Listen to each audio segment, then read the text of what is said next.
A single door could paralyze the most daring thieves with fear. The master locksmiths of medieval Europe built barriers so brilliant they became legends of unbreakable security. By the end of this story, you will understand how these impossible doors blended engineering, psychology, and art to protect the greatest treasures of their age. We will uncover the secretive guilds that guarded these designs and reveal why some locks were feared more for their mind games than their metal. What does it take to build a door that no one dares to open? The clamor of a medieval marketplace fills the air, a symphony of haggling merchants and clattering carts. Tucked between a blacksmith's fiery forge and a baker's fragrant stall, a small workshop stands apart. Its door is closed, but the rhythmic tap of a small hammer hints at the mysteries within. This is the domain of the locksmith, an artisan whose craft was less about blacksmithing and more about a unique form of artistry. Locksmithing in the Middle Ages was not a simple trade. It was a secret art, a legacy passed from master to apprentice under vows of profound silence. Historians like Dr. Elena Vance describe these figures as keepers of dual trusts. They held the literal keys to a city's security, and they guarded the metaphorical keys to their own proprietary knowledge. A locksmith knew the weaknesses in every wall and the hidden entrances to every strongroom. This demanded absolute discretion. To become a locksmith meant entering a world of intense, specialized training. A young boy, sometimes as young as 12, would be apprenticed to a master for years. He would start by sweeping floors and watching, slowly graduating to polishing metal and learning the names of specialized tools. He learned to use the ward file, the turning tool, and the delicate scribe used to trace intricate patterns onto metal plates. His social standing was a curious paradox. He was a common artisan, yet he held the confidence of dukes and bishops. His work protected the crown jewels, the church's sacred relics, and the merchant's chests of gold. A locksmith in 14th century France, for instance, might be commissioned to create a unique lock for a noble's personal strongbox. This was not a standard design. He would craft a mechanism with internal wards, shaped tumblers, and a key so uniquely cut that only its owner could navigate the internal maze. This was the foundation of their rising importance. In an age of constant threat from rival lords, opportunistic thieves, and political instability, the demand for security was relentless. A strong door was useless without a lock that could think for itself. Why did these craftsmen become so pivotal to the medieval world? Their value lay in their ability to answer a simple, terrifying question that haunted every person of wealth. How do you keep your most precious things safe when everyone wants to take them? The locksmith's answer was a blend of iron, ingenuity, and absolute secrecy, laying the precise groundwork for the legendary impossible doors that would soon redefine security itself. His world was a small circle of light from an oil lamp, illuminating a chaos of polished brass and dark iron. This master locksmith, a man whose name history often forgot by design, existed in a realm of his own making. He was not merely a craftsman, he was an innovator, a puzzle maker whose medium happened to be metal. Historical records, like the Chronicles of Fortification, describe figures who would spend not weeks or months, but entire years perfecting a single locking mechanism. Imagine a man in a 15th century Italian city-state, his hands stained with oil, filing a series of tiny, interlocking levers. His goal was not just to block a key, but to mislead the person holding it. He would carve a beautiful, obvious keyhole right in the center of the plate, a decoy for any amateur thief to waste his tools on. The true keyhole, however, was hidden in the intricate scrollwork of the metal, invisible unless you knew exactly where to press. His motivations were as complex as his creations. There was the pure, driving pursuit of perfection, the desire to solve a mechanical problem so completely that it became a form of art. But there was also the powerful allure of patronage. A duke or a wealthy bishop would offer vast sums of gold, a lifetime pension, or a grand house in the city for a lock that could secure his treasury. An anecdote from a German guild record tells of one master who presented a lock for a city's main gate. The mechanism was so clever, involving a sequence of turns and a key with a hollow shaft, that the city council rewarded him with a chest of silver and a permanent exemption from all taxes. Yet that same locksmith was said to sleep with a dagger under his pillow, terrified that a rival might try to kidnap him and torture the designs from his mind. His genius was his livelihood, but it was also his greatest vulnerability. What kind of person chooses such a life?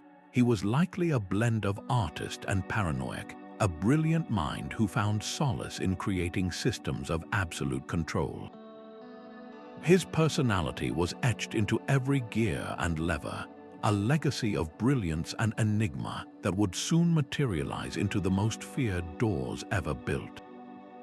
That finished door, a solid slab of oak and iron, stood as a final statement of security, but its true nature was a secret kept on the inside. Architectural historians define these legendary barriers as the impossible door, a title earned by weaving multiple defensive layers into a single, seamless whole. It was not one lock, but a series of them working in concert. The most basic layer was the ward, a fixed obstruction inside the lock case shaped like a complex maze. A key had to be cut with precise notches to navigate this maze perfectly, but that was just the beginning. Behind the wards lay a set of tumblers, simple levers that had to be lifted to an exact height by the key's teeth. Some doors even incorporated early combination systems, requiring the user to slide specific metal plates or rotate dials in a precise order before the key could even be inserted. This was engineering designed to overwhelm and confuse. The materials themselves were a declaration of intent. The core was often centuries-old oak, dense and resistant to splitting. But this wood was then sheathed in wrought iron plates, hammered and riveted into place. These plates were not just for show. They protected the door from axes and fire, and they also served to conceal the lock's true mechanisms. A beautiful, obvious keyhole might be nothing more than a decoy, a false path that would snap a thief's tools. The real keyhole could be hidden in the decorative metal scrollwork, completely invisible to an untrained eye. Consider a door built for a Spanish monastery's treasury.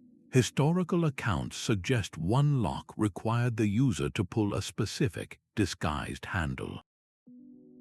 This action shifted an internal weight, aligning a hidden set of tumblers and finally allowing the true keyhole to be revealed. An intruder, finding the main keyhole blocked or the door seemingly jammed, would simply give up in frustration. This was the subtle genius of the impossible door. Its fearsome reputation was not just built on physical strength, but on psychological warfare. It confronted a thief with a puzzle that had no obvious solution, a riddle that punished wrong answers with failure and the growing dread of discovery. The door did not just block entry, it attacked confidence. The world beyond the locksmith's workshop was a landscape of perpetual unease. Castles were not just homes, they were fortresses under constant threat from sieges, bandits, and the ambitions of rival lords. This was the driving force behind the demand for unbreachable security. From the 5th to the 15th century, political instability was the rule, not the exception. Feudal lords vied for power, and a strong castle door was the thin line between wealth and ruin. Historians like Dr. Thomas Reed point to a critical shift as wealth began to concentrate. The great halls of nobles and the treasuries of cathedrals amassed fortunes in gold, sacred relics, and vital documents. The stakes for protecting these treasures soared, pushing patrons to seek out locksmiths who could deliver the seemingly impossible, a truly impregnable door. Consider the heavy oak and iron doors of the Tower of London. They were not just barriers, they were statements, reinforced to safeguard both royal treasure and high-value prisoners. Their design was a direct response to the constant fear of attack and betrayal. This volatile environment did more than just create a need for stronger locks. It fundamentally shaped their evolution. The rise of mercantile economies meant wealthy merchants now needed to protect their goods, not in a castle, but in a city warehouse, a place often more vulnerable to skilled thieves. The Crusades also played a surprising role, introducing European craftsmen to advanced lock mechanisms and security concepts from the Middle East, ideas that were eagerly incorporated and refined. As cities grew denser, the risk of intrusion multiplied, turning every door of consequence into a potential battlefield. In this world, why did fear itself become a tool of security? A door that looked ordinary was an invitation, but a door that appeared complex, that whispered of hidden traps and brilliant mechanisms, could deter a thief before he ever laid a hand on it. This was the genius of the psychological lock, a defense that began its work in the mind of an intruder, turning their own uncertainty into the most powerful barrier of all. Deep within the stone walls of a 12th century English abbey, a single door earned a reputation that echoed through the surrounding villages. It was the door to the relic chamber, and according to monastic chronicles, its lock was a masterpiece of misdirection. The blackened oak was banded in hardened steel, the result of a rare collaboration between the abbey's locksmith and its most skilled blacksmith. This partnership was crucial, for the locksmith's intricate mechanisms demanded a metal strong enough to resist both force and fire. The lock itself was said to contain over a dozen separate moving parts, a labyrinth of levers and springs. Its most devious feature was a secondary bolt that would slam into place if the wrong key was used, effectively jamming the entire mechanism and trapping the would-be intruder in the act. This was not just a lock, it was a snare. The door itself featured two keyholes. The first was prominently displayed, a polished brass invitation that led only to a dead end, a chamber of solid metal designed to break a lockpick. The true keyhole was concealed within the iron scrollwork, invisible to anyone who did not know its secret location. This deliberate trickery marked a profound shift in security design. The goal was no longer just to block, but to deceive and entrap. Over the decades, this door faced multiple attempts during local uprisings and sieges. Armored men with axes and crowbars would spend hours against it, only to retreat in exhaustion, their tools blunted and their morale broken. Its repeated success bred something more powerful than fear. It bred legend. The local townsfolk, unable to comprehend the mechanical genius behind its strength, began to whisper that the door was blessed by the Abbey's founding saint, its wood touched by a divine hand that turned away sinners. This supernatural aura was the locksmith's ultimate, if unintended, triumph. Why did this particular door become the benchmark for impossibility? It proved that a barrier could be more than just a physical object. It was a psychological fortress, its reputation doing as much work as its iron bands. Its success sent a clear message to every noble and bishop in Europe: a door, if crafted with enough cunning, could indeed stand as firm as any army. A seasoned thief would stand before such a door, his tools feeling useless in his hands. The sheer complexity of the design triggered a deep psychological dread, a profound sense of helplessness. Modern psychology explains this as a confrontation with the unknown, a scenario where the brain cannot map a path to success. Medieval barriers weaponized this very fear of failure. Burglars relied on speed and confidence, both of which were systematically dismantled by a lock that offered no clear point of attack.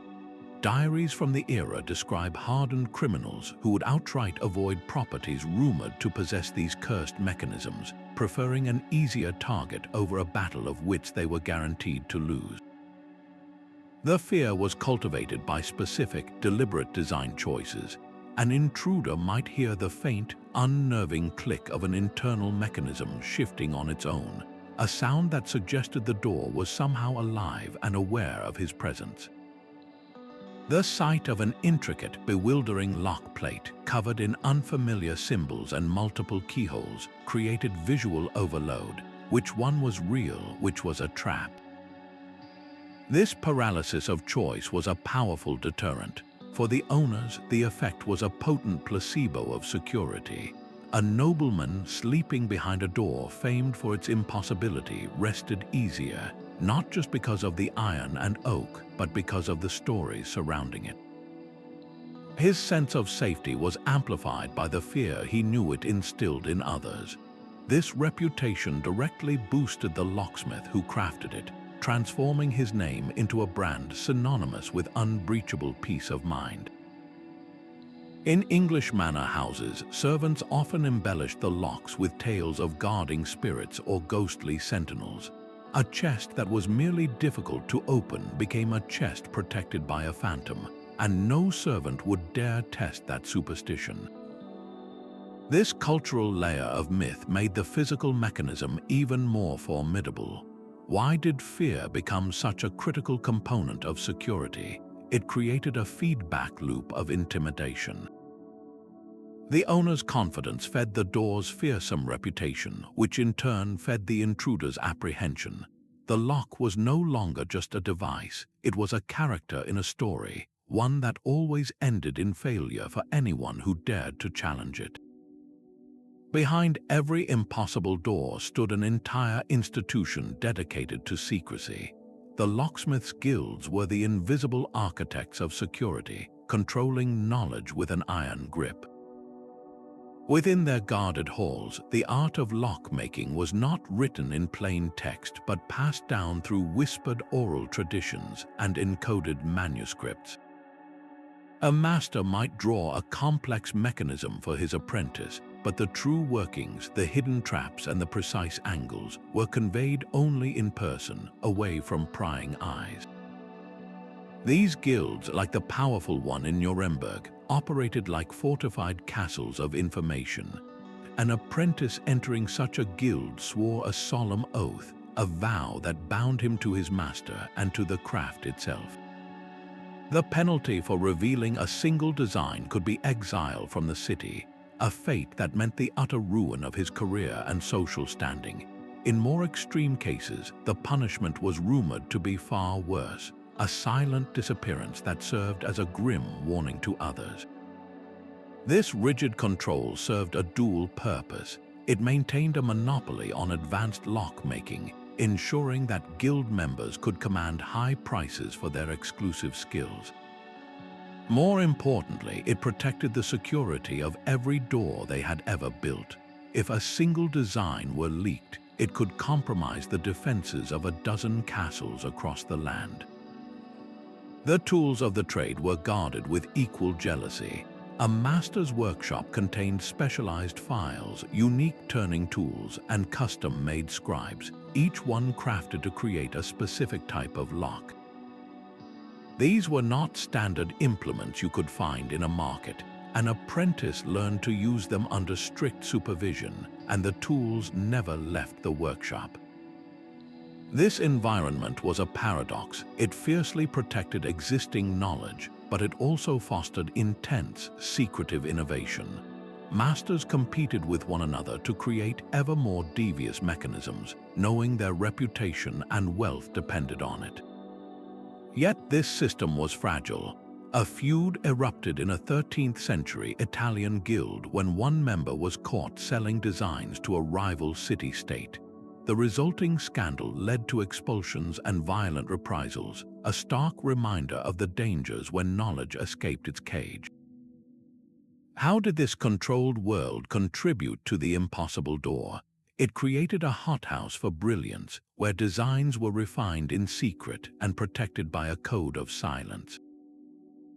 The guild system ensured that the most feared doors remained unique, their secrets dying with the masters who created them, leaving behind legends that were far more powerful than any blueprint. The heart of an impossible door was forged in fire. A locksmith's intricate design was useless without metal that could endure relentless assault. Within the smoky confines of a blacksmith's workshop, raw materials were transformed into the unyielding backbone of security. The most common metal was wrought iron, hammered and folded repeatedly to drive out impurities and create a dense, fibrous material incredibly resistant to impact. For more intricate internal components, bronze was prized for its resistance to corrosion and its ability to be cast into complex shapes. Later, as techniques advanced, steel became the ultimate material, its carbon content allowing it to be hardened to a terrifying degree. This was not simple blacksmithing. It was advanced metallurgy, employing techniques like tempering and case hardening. Tempering involved heating the metal to a specific temperature and then cooling it rapidly, a process that reduced brittleness and gave the lock spring a perfect balance of strength and flexibility. Case hardening was a slower, more deliberate art. The iron component would be packed in a carbon-rich material like charcoal and heated for days. This infused the outer surface with carbon, creating a thin, glass-hard shell of steel around a softer, more shock-absorbent core. A lockpick would simply skitter off this hardened surface, while the core prevented the entire mechanism from shattering under a heavy blow. Where did these materials come from? Iron was typically sourced from local bogs or mines, its quality varying dramatically from region to region. A locksmith in Germany might seek out ore from a specific mine known for its pure, malleable iron, while a Venetian artisan would import tin and copper to create the bronze that resisted the salty, humid air of the canals. This collaboration between locksmith and blacksmith was essential. The locksmith provided the precise designs, and the blacksmith used his mastery of fire and hammer to bring them to life in a material that could survive centuries. The door itself was a composite masterpiece. The frame was hewn from centuries-old oak, a wood so dense it was often seasoned for years to prevent warping. This wooden core was then sheathed in those wrought iron plates, riveted into place to protect against axes and fire. The doors of the Venetian arsenal, for instance, used brass mechanisms for their locks, a deliberate choice to prevent sea spray from corroding the delicate internals. Why were these material choices so decisive? A lock made from soft iron could be filed down or smashed. A door of green wood would warp and crack, rendering the most complex lock useless. The perfect marriage of design and material is what separated a merely sturdy door from a legendary, impossible one, a barrier whose very substance seemed to defy the passage of time and the ambitions of men. The locksmith's mind was a labyrinth of deception. His greatest innovations transformed the simple lock into a three-dimensional puzzle, a device designed to outthink its opponent. According to the manuscript known as the Art of the Locksmith, this evolution began with the ward, a fixed obstruction inside the lock case shaped like a complex, branching maze. A key had to be cut with notches that perfectly navigated this metal forest, but wards were just the foundation. The next leap was the lever tumbler lock. This introduced moving parts that required precise alignment. Each lever inside the mechanism had to be lifted to an exact height by the key's teeth. A fraction too high or too low, and the bolt would refuse to move. This was security that demanded perfection. To baffle intruders further, locksmiths incorporated false gates. These were shallow notches cut into the levers that would catch a lockpick, giving the thief a false sense of success. The pick would feel a slight click, as if a lever had been set, but the main gate remained locked. It was a cruel trick that wasted time and shattered confidence. Then came spring-loaded mechanisms. A thin, tempered steel spring would press against the levers, forcing them back into a locked position the moment pressure was released. This meant a thief could not patiently set each lever one by one. He had to manipulate them all simultaneously against the constant, pushing force of the spring. It was a battle of speed and coordination that few could win. Some of the most brilliant designs were early combination locks. These often used rotating discs engraved with letters or symbols. A lock guarding a German castle's archive might have required the user to align 3 specific symbols on a brass dial before the keyhole would even accept the key. This was a precursor to the modern safe, adding a layer of mental challenge to the physical one. How did these constant innovations push the boundaries of the possible? Each new mechanism was a direct response to the evolving skills of thieves. As lockpicking techniques improved, locksmiths had to devise ever more devious countermeasures. They were not just building barriers, they were engaging in a silent, intellectual war. This relentless escalation turned every lock into a unique battlefield, a contest of wits where failure was the only likely outcome for anyone but the rightful owner. An impossible door was never an island. It stood as the final piece in a much larger defensive puzzle, a puzzle designed by the medieval architect. These master builders thought in terms of entire systems, where every wall, every tower, and every door worked in concert to create a seamless barrier against assault. The door itself was merely the focal point of a multi-stage trap. An invading force would first have to cross a moat, then pass through a heavily fortified barbican, a narrow, deadly channel where defenders could rain down arrows and boiling pitch from above. Only then would they reach the main gate, a door that was itself shielded by a massive, iron-tipped portcullis that could be dropped in an instant. The door was the last line of defense, but it was never the only one. This holistic approach meant the locksmith and the architect were partners in security. The architect designed the death funnel that channeled attackers into a vulnerable position, and the locksmith provided the final, unyielding obstacle they would find there. The doors of the legendary Crac des Chevaliers are a perfect example of this synergy. Its gates were positioned at sharp angles and within deep recesses, ensuring that any enemy trying to breach them was exposed to defensive fire from multiple directions and from murder holes directly overhead. Even if a battering ram could be brought to bear, the men operating it would be utterly defenseless. The door itself was often the safest part of the castle to attack because the architecture around it was designed to be a killing zone. The physical integration went even deeper. The door's massive frame was not simply set into the stone, it was bonded with the very fabric of the wall. Stone was often carved to create a socket for the door's pivot hinges, a design far stronger than external iron hinges that could be targeted and pried away. This made the door and the wall a single, unified entity. The wood of the door was thick, sometimes exceeding a foot, and its outer surface was clad in those wrought iron plates we discussed earlier, not just for show, but to deflect the blows of axes and to resist fire. This integration extended to the moat and drawbridge. A raised drawbridge rendered the door completely inaccessible, while a flooded moat added a formidable watery barrier. The door was the final statement in a conversation that began hundreds of feet away from the castle walls.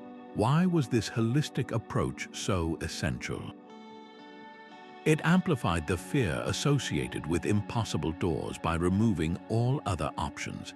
A thief or soldier facing such a door knew he had nowhere to run. He was trapped in a confined space under threat from above, with his only escape being the way he came, a path now likely blocked. The door was not just a lock to be picked, it was the climax of a carefully orchestrated siege defense. Its legendary status was born from this perfect marriage of place and mechanism, a union that made the idea of breaching it feel not just difficult but utterly futile.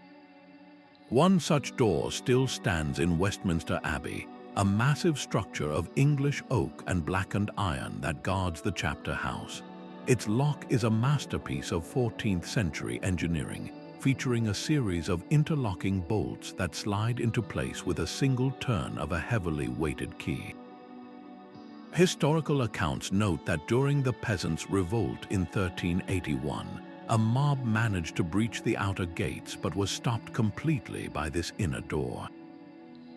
Their axes barely scratched the iron plating, and their attempts to force the lock only succeeded in jamming the mechanism further. Its enduring strength transformed it from a simple barrier into a national symbol of unyielding authority. Far to the south, the Doge Palace in Venice presents a different kind of marvel. Here, the doors were built to defy the damp, salty air of the lagoon. Their locks were crafted from brass and bronze, metals chosen for their resistance to corrosion. One particular door, leading to the secretive council of 10 chambers, was said to require a key that was more a piece of sculpted art than a tool. Its blade was a complex tangle of teeth and prongs, designed to navigate a lock filled with spring-loaded pins and false channels. A Venetian chronicle from 1512 recounts the fate of a spy who attempted to copy the key, only for his counterfeit to snap in the lock, triggering an internal alarm that led to his immediate capture. This door was not just locked, it was intelligent. In the Highlands of Scotland, the heavy door of a clan chief's stronghold at Castle Sinclair earned a different kind of reputation. Local legend insisted it had never been opened without its original, ornately carved key. Stories circulated of hidden Jacobite gold sealed behind it, protected as much by superstition as by the lock itself. The fear of an ancestral curse kept even the most desperate treasure hunters at bay, proving that a door's story could be as effective a deterrent as its physical construction. The Sainte-Chapelle in Paris showcases another facet of the craft. Its relic chamber door is sheathed in ironwork so intricate that the protective metal itself forms a narrative of biblical scenes. The warding within the lock was said to mirror the patterns of the wrought iron vines and crosses on the outside, a divine puzzle meant to intimidate any sinner who dared approach the sacred objects within. This fusion of faith and security made the door seem less a man-made object and more a gateway ordained by God. Similarly, the doors of the Alhambra in Granada stand as testaments to cultural synthesis. After the Reconquista, Spanish locksmiths integrated the complex geometric lock designs of Islamic artisans with the heavier, lever-based mechanisms of Christian Europe. The result was a hybrid lock of breathtaking complexity, a physical echo of the two worlds that shaped the region. Its fame spread through merchants traveling the Silk Road, who carried tales of a palace in Spain whose doors could not be opened by force or cunning.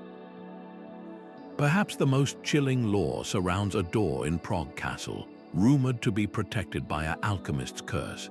Historical records are vague, but persistent stories from the 16th century tell of locksmiths who went mad after trying to pick its lock, their minds broken by the impossible internal maze. Whether truth or folklore, these tales served a vital purpose. They elevated the door from a mere security feature to a living character in the castle's history, a sentinel whose power was unquestioned. The fame of these doors did not spread through official decrees, but through the vivid stories told by travelers, merchants, and even defeated thieves in taverns across the continent. Each retelling added another layer to the legend, cementing the idea of the impossible door deep into the heart of medieval culture.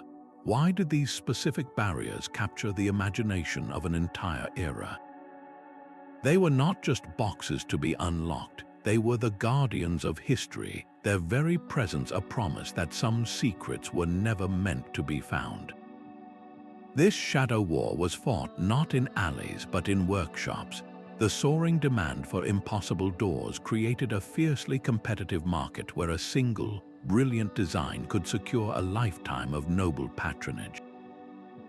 Guild records from Nuremberg and Florence are filled with veiled accusations and formal complaints, painting a picture of an underground economy built on stolen knowledge.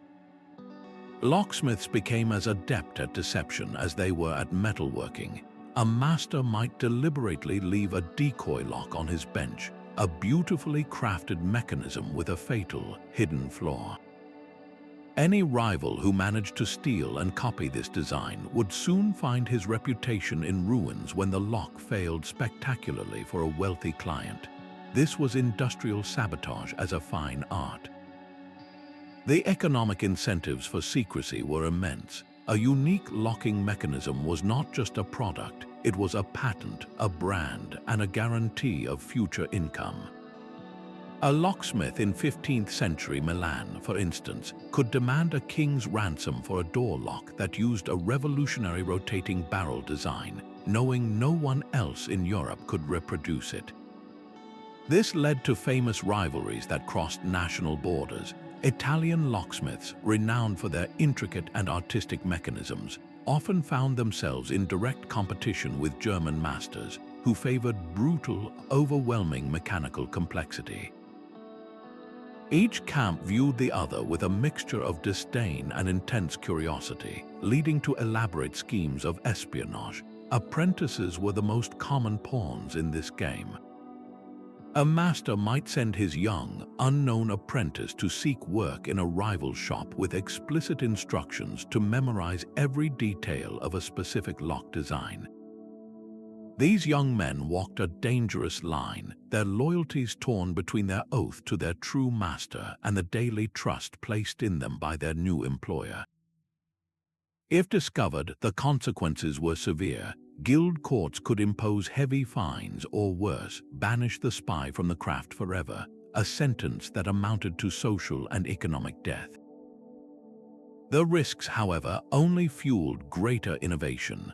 The constant, gnawing fear that a rival was close to replicating your masterpiece pushed locksmiths into a relentless cycle of invention. They had to stay one step ahead, adding more levers, more hidden keyholes, more psychological traps. This clandestine competition, for all its underhanded tactics, was the engine that drove the evolution of the impossible door from a strong barrier to a truly terrifying work of art. How far would a craftsman go to protect his most valuable asset, the secret locked inside his own mind? Yet the most powerful lock was the one built from whispers and wonder. In the flickering firelight of a medieval tavern, a door could transform from a feat of engineering into a thing of magic. Folklore wrapped these impossible barriers in a shroud of the supernatural, where they were no longer just wood and iron, but sentinels touched by divine will or cursed by ancient spirits. Awe and terror blended in the public imagination, creating stories far more effective than any iron bolt. People spoke of doors that could sense a person's soul, swinging open only for the pure of heart and slamming shut to bar the wicked. Others guarded treasures said to be so cursed that the lock itself demanded a blood sacrifice to open. Experts in mythology point to a simple human truth behind these tales. When faced with a mechanism so brilliant it defied understanding, the medieval mind often reached for a supernatural explanation. It was easier to believe in a miracle than to comprehend the sheer genius of the craftsman. These legends served a dual purpose. They were powerful deterrents, convincing potential thieves that they were risking not just capture, but divine wrath or a phantom's curse. And they dramatically enhanced the mystique of the locksmith, elevating him from a mere artisan to a figure who trafficked with forces beyond mortal ken. The church was a master of this narrative. To protect a sacred relic, priests would promote stories of a chapel door that glowed with a heavenly light or sang with angelic choirs when a true believer approached. A chronicle from a Breton monastery tells of a door to the crypt that was said to be immovable to anyone bearing a grudge or living in sin. This was not just a security measure, it was a living moral lesson, a physical manifestation of the barrier between righteousness and damnation. The story itself became a lock that no key could pick. Consider the legend of a door in a Scottish castle, rumored to be sealed by a fairy curse.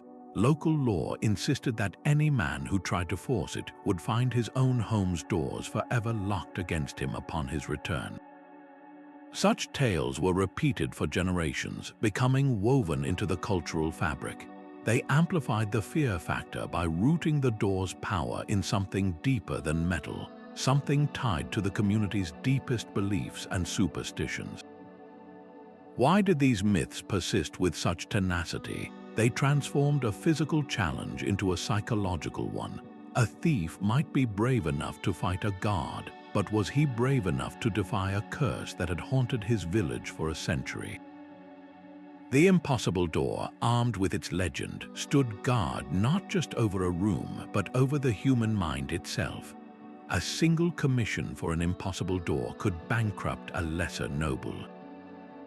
The financial ledgers of the era reveal staggering sums, with some lords paying a locksmith the equivalent of a decade's income from their lands to secure a single treasury entrance. In a world where power was physical, stored in chests of gold coin, jeweled reliquaries, and meticulously kept tax records, the cost of security was not an expense, it was the fundamental price of maintaining authority. Economic historians estimate that a master locksmith, working with a team of blacksmiths and carpenters for over a year, could command a price comparable to that of a small, productive estate. This was not merely payment for labor, it was an investment in a unique proprietary technology. The breakdown of costs was meticulous. First came the materials, the massive oak beams seasoned for years, the wrought iron plates hammered out over countless firings, and the specialized bronze or brass for the delicate internal components. Then there was the labor, not just of the locksmith himself, but of the entire team he directed. This included the blacksmith forging the metal, the carpenter constructing the door's core, and the metal engraver who might add the decorative scrollwork that concealed the true keyhole. Every stage consumed resources and time, yet the potential return on this colossal investment was absolute. A failed door meant the loss of everything it protected, a catastrophe that could topple a noble house or bankrupt a thriving merchant guild. This dynamic is perfectly illustrated by the Medici banks in Florence. Their vault doors were not just strong, they were financial instruments in their own right. They protected the ledgers that tracked vast international loans and the bullion that backed their currency. The security of those doors directly enabled the Medicis to accumulate and manage capital on an unprecedented scale, fueling the very economy of the Renaissance. This security had a direct impact on property values as well. A castle or a merchant's townhouse known to possess a legendary door was worth significantly more than a comparable property without one. Its reputation for being unbreachable was a tangible asset, listed in property deeds and discussed in negotiations. Why were these feared doors seen as such sound financial decisions? They transformed volatile, portable wealth into a permanently secure asset. The door itself was a fortress for capital, a guarantee that the power it protected would remain intact for the next generation. In a precarious world, that kind of certainty was worth any price. The echoes of those medieval forges did not fade with the age of castles. They simply transformed, their core principles migrating from iron and oak to silicon and light. The lineage of the impossible door runs in a direct, unbroken line to the security systems that protect our digital world today. Experts in security technology point to a continuous thread, the fundamental shift from purely mechanical barriers to integrated electronic systems, all while preserving the original goals of complexity, deterrence, and psychological intimidation. The medieval combination lock, with its rotating discs of symbols, is the clear ancestor of the modern electronic keypad. The decoy keyhole, designed to waste a thief's time and break his tools, has its counterpart in the honeypot server, a digital trap set to distract and identify cyber attackers.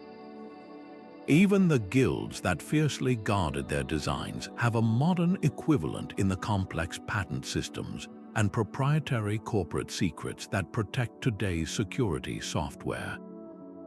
This evolution represents an unending arms race. The medieval locksmith competing with the skilled thief finds its parallel in the cybersecurity expert battling the hacker. Each new defense inspires a new method of attack, which in turn forces another leap in innovation. The psychological warfare of the impossible door is also alive and well. A medieval door's fearsome reputation is mirrored by the piercing wail of a modern alarm system. Its purpose is not just to alert authorities, but to create a sense of immediate, overwhelming risk in the mind of an intruder, triggering a primal fear of capture that is often more effective than the physical barrier itself. Why is this historical continuity so vital to grasp? It reveals that our deepest human needs for safety and control have not changed, only the tools we use to satisfy them. The legacy of the anonymous medieval locksmith lives on in every biometric scanner that reads a fingerprint, in every encrypted code that secures a financial transaction, and in every sophisticated system designed to make the valuable seem untouchable. Their genius was not just in forging metal, but in understanding the mind of an adversary, a lesson that remains the bedrock of security in any age. These legendary doors soon stepped out of stone corridors and into the world of imagination. Medieval storytellers and artists recognized their power, weaving them into the very fabric of their culture. In illuminated manuscripts like the Tres Riches Hures du Duc de Berry, the gates of a castle are not mere entrances. They are meticulously rendered symbols of the Duke's unassailable authority and immense wealth, their intricate ironwork promising absolute protection from the chaos of the world outside. Epic poems transformed them into challenges for heroes. A knight-errant would not simply ride into an enchanted castle. He would stand before a door of polished jet, its lock a riddle of silver and shadow, and his worthiness to proceed would be tested by his ability to solve the mechanical puzzle or discover its hidden trick. This was the door as a sentient guardian, a judge of character as much as a physical barrier. The motif bled into the morality plays performed in town squares. Here, a simple wooden stage would feature two doors. One, beautifully gilded and inviting, represented the narrow gate to heaven. The other, a twisted, iron-studded monstrosity, stood as the yawning entrance to hell. The audience understood the metaphor instantly. A door was the ultimate threshold, the final point of choice between salvation and damnation. This symbolism extended to the silent language of heraldry. Noble families often incorporated gatehouses or portcullises into their coats of arms. This was not just a claim to land, but a declaration of their role as the protectors of their lineage, their people, and their secrets. The door itself became a heraldic charge, a visual shorthand for a house that was closed to its enemies and open only to its allies. A Renaissance painting might depict a scene of courtly intrigue, where the true drama is not in the faces of the conspirators, but in the looming, heavily locked door in the background. Its presence alone suggests everything that is hidden, everything that is at stake. How did these cultural depictions shape the public's view of impossible doors? They elevated them from functional objects to profound metaphors. Every time a minstrel sang of a sealed gate or an artist painted a barred portal, they reinforced the idea that these were not just things you opened. They were obstacles that defined quests, moral choices made manifest in wood and iron, and the ultimate symbols of what separates the safe from the unknown. They became enduring icons because they spoke a universal language of challenge, mystery, and the human desire to see what lies on the other side. The legend of the unbreachable door was a powerful deterrent, but it was not an infallible truth. History records moments when these legendary barriers met their match, not through magic, but through human ingenuity, betrayal, or the relentless decay of time. The greatest weakness of any impossible door was rarely its design, but the world surrounding it. A siege engine might not shatter the oak and iron, but it could pound the stone frame around it until the entire structure shifted, jamming the lock irreparably. More often, the breach came from within. A disgruntled apprentice, bitter over a perceived slight or bribed with a chest of silver, could whisper the door's single secret to an invading lord. That one whispered sentence, the location of a hidden latch or the precise sequence of lever movements, could render a decade of mechanical genius utterly useless in a single night. The sacking of the Château de Coucy in France provides a stark example. Its gates were renowned, yet historical accounts suggest they were bypassed not by force, but by a traitor who guided attackers through a forgotten postern gate, completely circumventing the main defenses. The door itself remained locked and proud, a perfect monument guarding an empty vault. Physical vulnerabilities also took their toll. Corrosion was a silent enemy. In coastal fortresses, the salty air would slowly eat at the internal iron components, causing springs to weaken and levers to stick. A lock that once required a delicate touch might become so stiff that even the rightful owner could not open it, or so worn that a clever thief could jiggle it open with a crude pick. The very materials that gave the door its strength could become its undoing. There are accounts of Hungarian fortresses where invaders built great fires directly against the iron-plated doors. The intense heat did not melt the iron, but it made it soft and malleable, allowing the metal to be pried away from the wooden core beneath. This was a lesson in the limits of material science. A door could be hardened against a chisel, but not against a forge. Political shifts could also make a door's security obsolete. A castle that changed hands after a treaty might have its legendary locks dismantled by the new occupants, not because they were ineffective, but because their secrets belonged to a defeated enemy. The new lord would install his own locksmith, his own mechanisms, starting the cycle of innovation and secrecy all over again. Why did these breaches occur with such finality? They reveal a universal truth about security. No barrier is permanent. It exists in a constant state of tension with the forces that seek to overcome it. The downfall of an impossible door was not a failure of the craft, but a testament to the relentless nature of change. It proved that the true challenge was not in building a perfect lock, but in maintaining its mystery and adapting its defenses against an ever-evolving world of threats. Their legacy was not locked away in crumbling castles. It was carried forward by a new generation of artisans who saw the genius in those impossible doors and sought to replicate it for a new world. As Europe moved through the Renaissance and into the Industrial Revolution, the core principles of medieval security, psychological deterrence, and overwhelming mechanical complexity became the bedrock of modern protection. The heavy oak and iron of the castle door evolved into the polished steel of the bank vault, but the soul of the design remained the same. Historians of technology point to a direct lineage where the challenges of protecting vast new forms of wealth in burgeoning cities demanded a return to the locksmith's oldest tricks, now executed with greater precision and on a grander scale.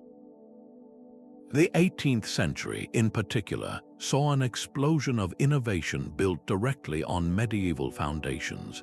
Locksmiths like Robert Barron in England patented his double-acting lever lock in 1774, a mechanism that required the lever to be lifted to a precise height, not just moved.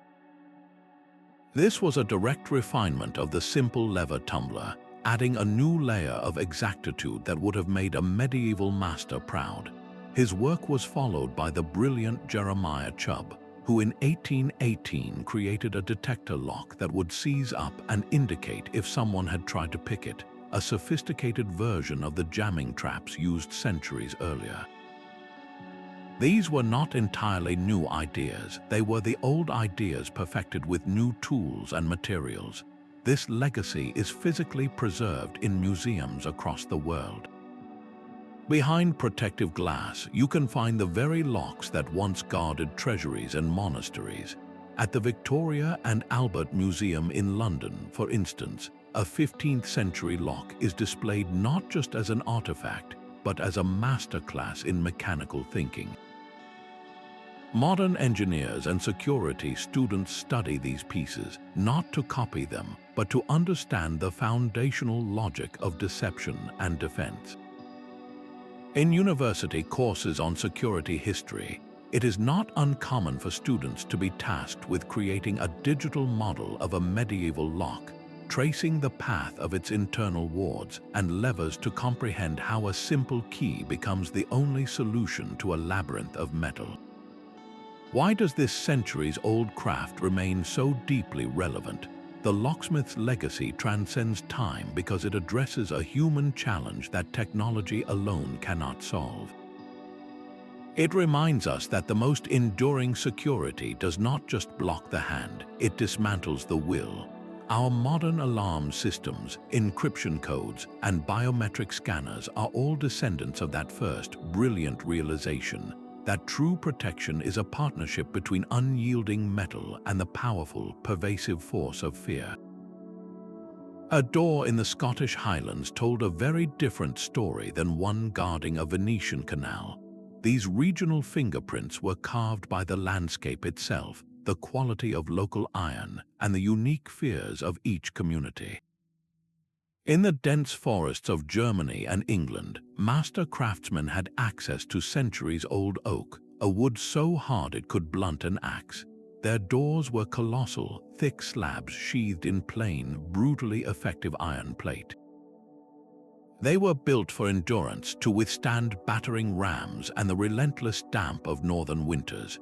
The locks within mirrored this philosophy, favoring overwhelming mechanical complexity with multiple, heavy lever tumblers that felt like moving a mountain when you turned the key.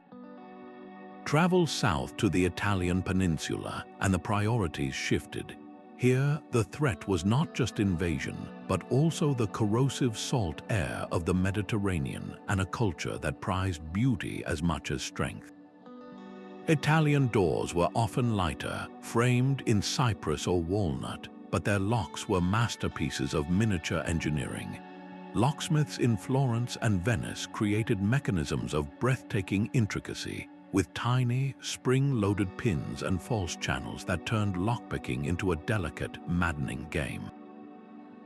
The ironwork on the surface was not merely protective, it was a decorative art form with swirling scrolls that cleverly hid the true keyhole from view. Why would a culture invest so heavily in hidden complexity over raw power? In a city-state teeming with rival families and political intrigue, a lock that could be picked quietly was a greater threat than one that could be smashed noisily. Spanish doors reveal another layer of this story, bearing the clear imprint of cultural fusion. After centuries of Moorish rule, Iberian locksmiths integrated the geometric genius of Islamic design with the sturdy lockwork of Christian Europe. The result was a hybrid mechanism, often using rotating discs inscribed with Arabic numerals or complex patterns that had to be aligned before the key would even function. This was security as a puzzle box, a direct inheritance from a different technological tradition. Even the wood told a tale. In the vast pine forests of Eastern Europe and Russia, where oak was scarce, builders used what they had. A door made from thick, laminated pine could be surprisingly resilient, but it required a different approach to armor. Instead of a few heavy plates, these doors might be covered in a patchwork of smaller iron strips, creating a flexible, almost scale-like armor that could absorb blows without splintering. Each region faced its own specific nightmare, and its doors were the answer. A fortress on the Polish steppe, vulnerable to Tatar raiders, might feature a door with a unique, downward slamming bolt system to counter attempts to lift it from its hinges. A merchant's house in bustling Antwerp, worried about silent burglary, would boast a lock filled with noise-making jinglers that would alert the entire street if tampered with. This incredible diversity was, in itself, a powerful defense. A thief who learned to pick a lock in London would find his skills utterly useless against the abstract, puzzle-like mechanism on a door in Granada.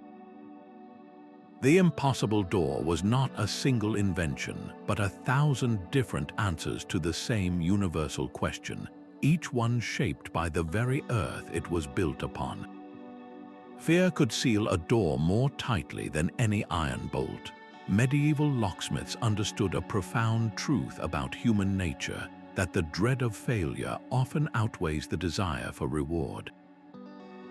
This psychological principle transformed their impossible doors from mere physical barriers into potent mental ones. Behavioral experts today confirm what these artisans knew intuitively. The human brain is wired to avoid uncertainty, and a lock that presents an incomprehensible puzzle triggers a deep-seated aversion to risk. A thief relies on confidence and a clear plan, but a mechanism shrouded in rumor and legend systematically dismantles that confidence, replacing it with paralyzing doubt. The sight of a lock plate covered in unfamiliar symbols or multiple, mysterious keyholes created immediate visual overload. Which one was real? Which was a trap that would snap his tools or trigger an alarm? This manufactured confusion was a deliberate strategy. The locksmith was not just building a lock, he was staging a psychological confrontation where the intruder was destined to lose. Community storytelling acted as a powerful amplifier for this fear. A nobleman might deliberately let a servant overhear a whispered tale about a cursed lock or a ghostly sentinel, knowing the story would spread through the taverns and markets with irresistible force. These rumors were cost-effective weapons, requiring no additional metal or labor, yet they dramatically enhanced the door's fearsome reputation. A chest that was merely difficult to open became, in the public imagination, a chest protected by a phantom. What rational thief would risk a curse that could follow him home? This social reinforcement created a feedback loop of intimidation. The owner's quiet confidence fed the public's awe, which in turn fed the potential intruder's apprehension long before he ever approached the door. The barrier became a living character in a local legend, its story doing the work of a dozen armed guards. How did this make impossible doors a remarkably efficient security solution? A single, well-crafted mechanism coupled with a strategically spread rumor could protect a treasury for generations, deterring countless attempts without a single physical confrontation. The real genius was in understanding that the most unbreakable lock is the one that exists in the mind of the person who wants to break in. This ancient insight remains deeply relevant today, reminding us that the most enduring security always partners robust design with the powerful, pervasive force of psychological deterrence. A master thief would approach an impossible door not with force, but with a whisper of metal on metal. His toolkit was a study in minimalism, a collection of finely crafted wires, hooks, and tension wrenches designed to become an extension of his sensitive fingertips. This was a clandestine art form, a high-stakes duel of wits between the lockpicker and the locksmith who designed the mechanism. The most common tool was the skeleton key, a key filed down to a bare skeleton of its original shape, its thin blade meant to bypass the simpler internal wards. For more complex locks, the thief relied on feeler picks, slender tools he would insert to gently probe and lift the individual levers or pins inside, searching for the precise alignment that would release the bolt. Every movement was a risk, a slip of the wrist, a fraction too much pressure, and a spring-loaded trap inside the lock would snap, breaking the delicate pick tip or, worse, jamming the entire mechanism and alerting everyone within earshot. Experts in historical security note that this was a knowledge passed down in shadowy corners, learned through dangerous trial and error. A young thief might practice for months on old, discarded locks before daring to face a true masterpiece. The social stigma was immense. Being caught with lock-picking tools was not merely a crime of theft, it was a violation of the social order, a direct challenge to the authority of the guilds and the nobles they served. The penalties were severe, ranging from the public amputation of a hand to execution, a stark warning to anyone who dared to unravel the locksmith's craft. One famous case from a Dutch merchant's log tells of a thief who successfully picked the lock on a warehouse storing valuable Flemish cloth.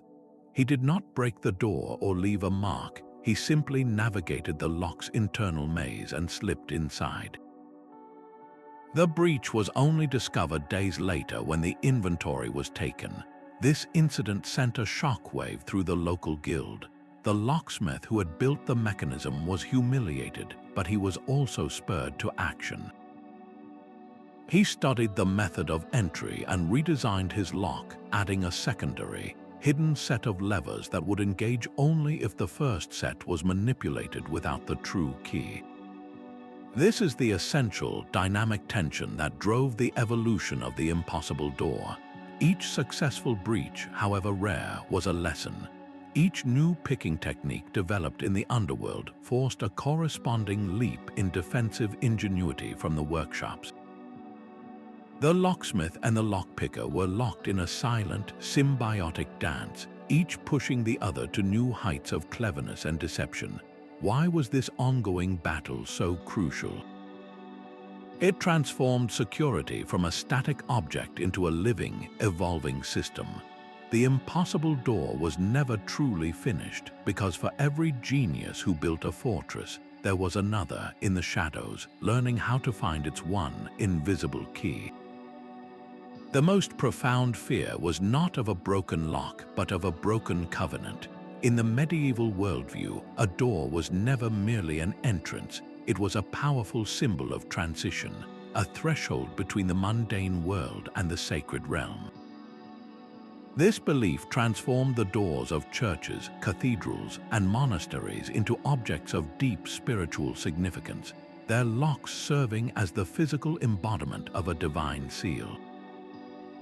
Theologians and art historians point to the intricate carvings on these portals, where scenes of the Last Judgment or the lives of saints were etched into the wood and stone, framing the doorway as a passage one crossed not just physically, but morally. The lock on such a door was not just a mechanism, it was a statement of divine order and purity, a guardian of a space set apart from the profanity of the outside world. This spiritual dimension added a terrifying new layer to the fear surrounding impossible doors. The consequence of violating one was no longer just capture or imprisonment. It was the threat of divine retribution, a curse upon one's soul. Locksmiths worked in close consultation with clergy to design mechanisms that reinforced this symbolism. A common feature in Romanesque churches was a treasury door with a lock that only the abbot or bishop could open. This was not merely a security measure, it was a physical manifestation of his spiritual authority, the sole conduit to the sacred relics within. The key itself became a holy object, often blessed and handled with reverence. This fusion of practicality and piety is vividly illustrated in the great cathedral doors used during Easter rituals. On Easter Sunday, the massive, often locked doors of the cathedral would be thrown open in a dramatic ceremony symbolizing the resurrection of Christ and the opening of heaven to the faithful. The lock on that door, therefore, held a narrative power, its opening and closing marking the most sacred moments of the liturgical year. To force such a lock was not simple theft, it was a sacrilege, a violent rupture of a holy cycle. Why did these symbolic layers make these doors so uniquely feared? They weaponized faith itself. A thief might be brave enough to risk a noble's guards, but would he dare risk the wrath of God and the eternal damnation that his community truly believed would follow?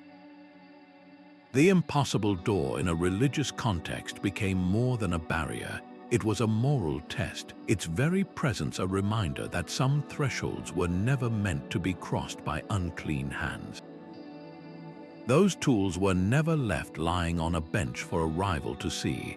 A master locksmith's kit was a collection of secrets given physical form, each instrument meticulously crafted to bring his deceptive visions to life.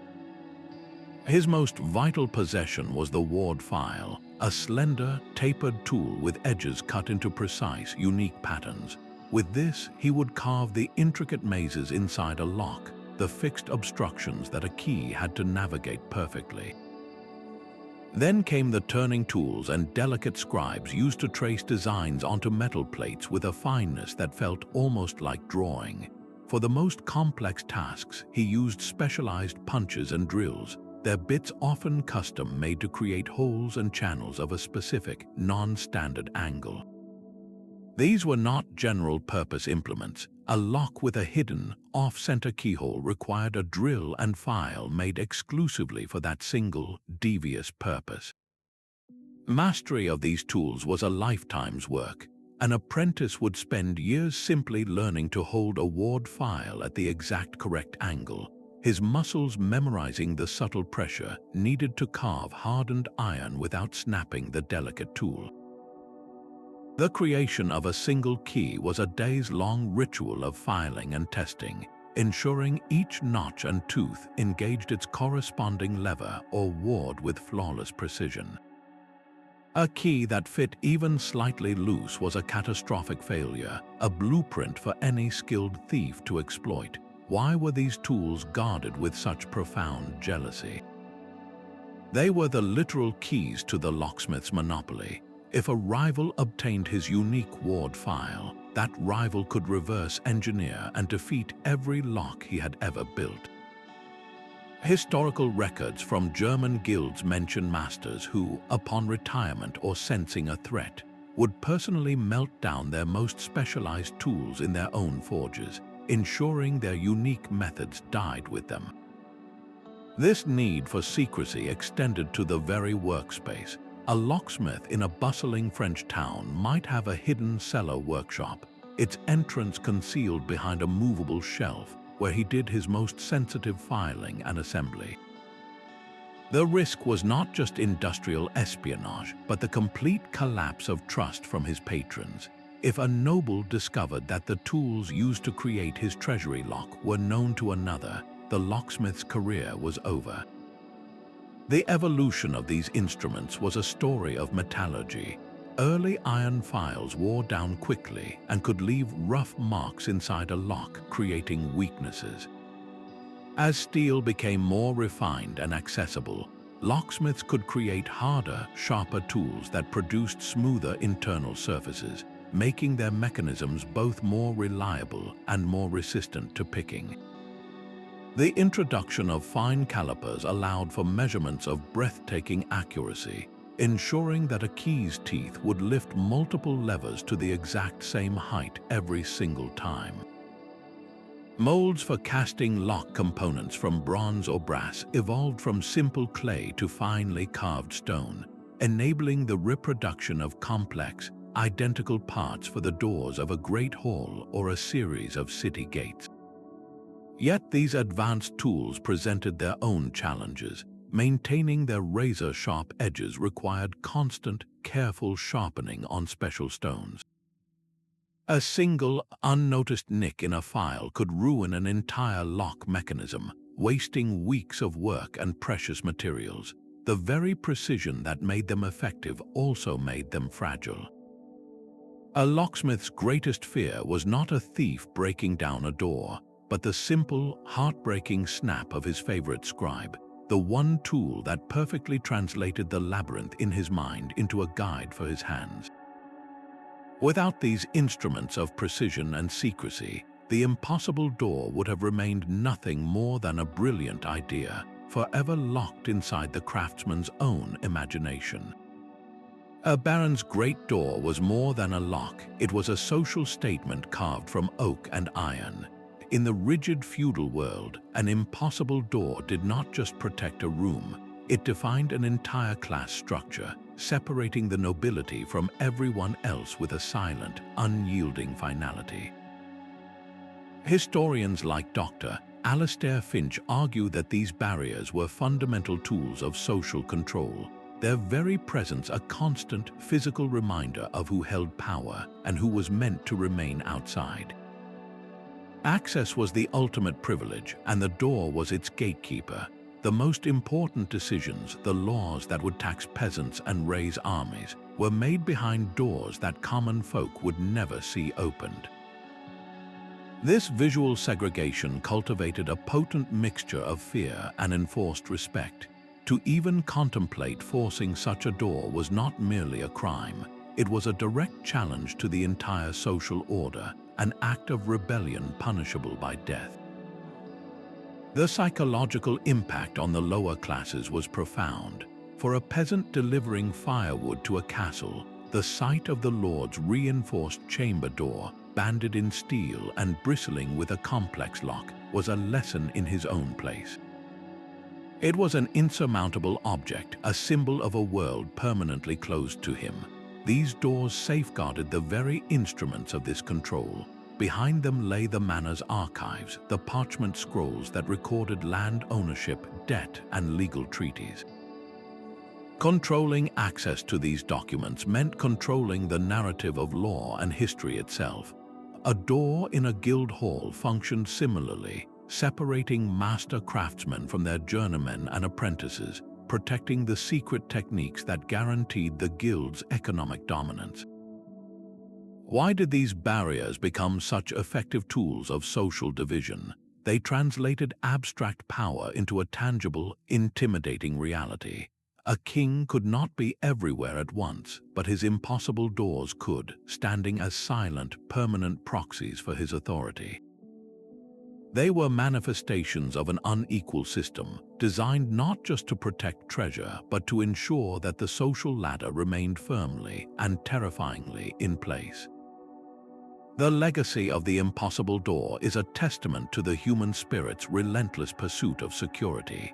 It was not just iron and oak that made these barriers legendary, but the brilliant mind of the locksmith who fused art, psychology, and engineering into a single, formidable whole. We have walked through the secretive guild halls, witnessed the birth of devious mechanisms, and seen how a well-placed rumor could be as strong as any bolt. From the heavy, complex doors of the north to the intricate, puzzle-like locks of the south, each variation tells a story of a community adapting to its unique fears and resources. This entire journey reveals a profound truth about our enduring need to protect what we value and the endless innovation that arises when ingenuity confronts threat. These stories of medieval security are not locked in the past. They echo in the digital firewalls and encrypted codes of our modern world, reminding us that the principles of deterrence and deception remain timeless. I hope this exploration inspires you to look a little closer at the ordinary doors in your own life, to wonder about the hidden histories they might guard. If you have your own thoughts on what makes a barrier truly impossible, I would love to hear them in the comments. Thank you for joining me on this journey through the annals of security. May your own doors, whatever form they take, always stand